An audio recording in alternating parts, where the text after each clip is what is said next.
નમસ્કાર દર્શક મિત્રો, હું છું આશ્લેષા પટેલ અને આપ જોઈ રહ્યા છો અર્થ પડકાર ન્યૂઝ.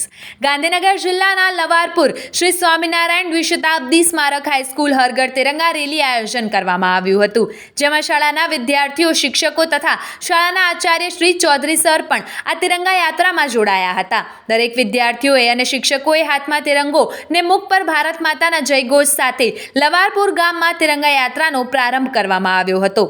હાઈસ્કૂલના વિદ્યાર્થીઓએ કોઈ પોલીસ, આર્મી, ડોક્ટર, રાજા, વકીલ તેમજ શિક્ષણ જેવા બની એક અવનવી વેશભૂષા બતાવીને લોકોને જોઈને હર્ષખેલા બન્યા હતા. વ્યસન મુક્તિ અંગે વિદ્યાર્થીઓ દ્વારા બેનર હાથમાં પકડીને વ્યસનથી દૂર રહેવા માટે જાગૃતિ લાવવા એક અભિગમ યોજાયો. શાળાના વિદ્યાર્થીઓ માટે ડ્રાઈવર યુનિયન દ્વારા નાસ્તાની સગવડ કરવામાં આવી હતી. તિરંગા યાત્રામાં ડબોડા પોલીસ સ્ટાફ વિદ્યાર્થીઓ સાથે જોડાયા હતા. લવારપુરના આગેવાનોએ પણ ભાગ લીધો હતો. તેમજ શ્રી સ્વામિનારાયણ દ્વિશતાબ્દી સ્મારક હાઈસ્કૂલના પ્રિન્સિપલ ચૌધરી સરે આવનાર હર ઘર તિરંગા યાત્રા સાથે જોડાયેલા શિક્ષકો, વિદ્યાર્થીઓ તેમજ સામાજિક કાર્યકરોનો આભાર વ્યક્ત કર્યો હતો.